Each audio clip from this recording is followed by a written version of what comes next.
तुम्हाला तो क्षण आठवतोय का, जेव्हा तुमचे डॉक्टर म्हणतात आपल्याला कदाचित सिझेरियन करावे लागेल आणि तुम्ही हसून मान हलवता, पण आतमध्ये 100 प्रश्न अनाहूतपणे डोकावतात? मी डॉक्टर अदिती आहे आणि मला ती भावना अगदी ओळखीची आहे. आणि खरं सांगायचं तर त्या प्रश्नांना फक्त धीर देणाऱ्या उत्तरांची नाही, तर खरी आणि स्पष्ट उत्तरांची गरज असते. म्हणून पुन्हा त्या खोलीत पाऊल टाकण्यापूर्वी मी तुम्हाला खरंच उपयुक्त अशी एक गोष्ट सांगते. तुम्हाला काय सांगितलं जाते हे समजून घेण्याचा एक मार्ग, जेणेकरून तुम्ही या निर्णयाचा भाग बनू शकता, फक्त प्रवासी न राहता. मुद्दा असा आहे, सर्व सिझेरियन शिफारसी सारख्या नसतात.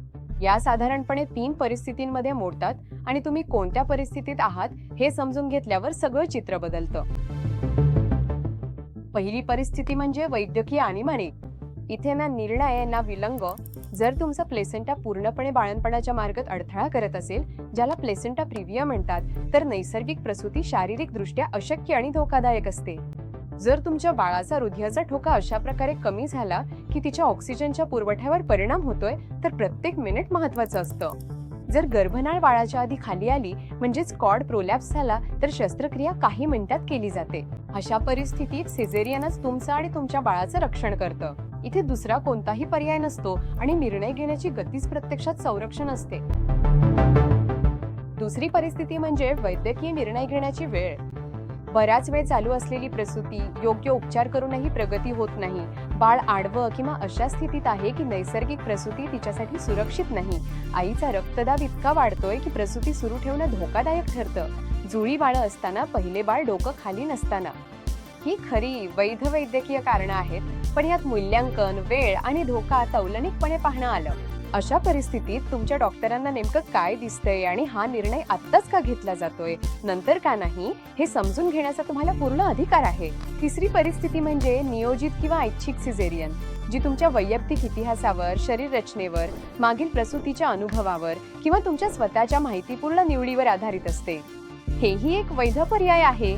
आता हा तो भाग आहे जो आपली वैद्यकीय व्यवस्था अनेकदा दुर्लक्ष करते. भारतातील खासगी रुग्णालये WHO ने वैद्यकीय दृष्ट्या आवश्यक मानलेल्या प्रमाणाचा जवळपास 4 पट सिझेरियन करतात. याचा अर्थ असा नाही की तुमचे डॉक्टर चुकीचे आहेत. याचा अर्थ असा आहे की व्यवस्था वेळेच्या दबावाखाली, कायदेशीर कारवाईच्या भीतीखाली आणि वेळापत्रकाच्या वास्तवामुळे आहे, ज्यामुळे कधी कधी तुम्हाला मिळायला हवी असलेली चर्चा लवकर संपवली जाते. मग तुम्ही कोणत्या परिस्थितीत आहात हे शोधण्याचा सर्वोत्तम मार्ग म्हणजे विचारणे. आणि मला माहित आहे तुम्ही काय विचार करत आहात. विचारणे ठीक आहे का? माझे डॉक्टर समजतील का की मी त्रासदायक आहे? मी तुमची ही चिंता दूर करतो. प्रश्न विचारणे म्हणजे वाद घालणे नाही. माहितीपूर्ण संमती कशी मिळते हे प्रत्यक्षात असेच असते. तर हे आहेत 3 प्रश्न, हे लिहून ठेवा. पहिला, कोणती विशिष्ट निष्कर्ष किंवा स्थिती या शिफारसीकडे नेत आहे? दुसरा, ही आपत्कालीन परिस्थिती आहे का की पर्यायांवर चर्चा करण्यासाठी वेळ आहे? आणि तिसरा, सी सेक्शन करण्याचे धोके कोणते आहेत आणि माझ्या विशिष्ट परिस्थितीत नैसर्गिक प्रसूतीचा प्रयत्न केल्यास कोणते धोके आहेत? शिफारसीवर आत्मविश्वास असलेल्या डॉक्टर हे प्रश्न स्वागतार्थ मानतील. तुम्ही हे बाळ वाढवलं आहे आणि बाळ कसं येणार हे समजून घेण्याचा तुम्हाला पूर्ण अधिकार आहे. तुम्हाला दुसऱ्या मताची गरज असेल किंवा फक्त कोणाशी तरी बोलायचं असेल, तर प्रॅक्टोवर प्रामाणिक प्रसूती तज्ञाचा सल्ला घ्या. तुमचे प्रश्न घेऊन घ्या.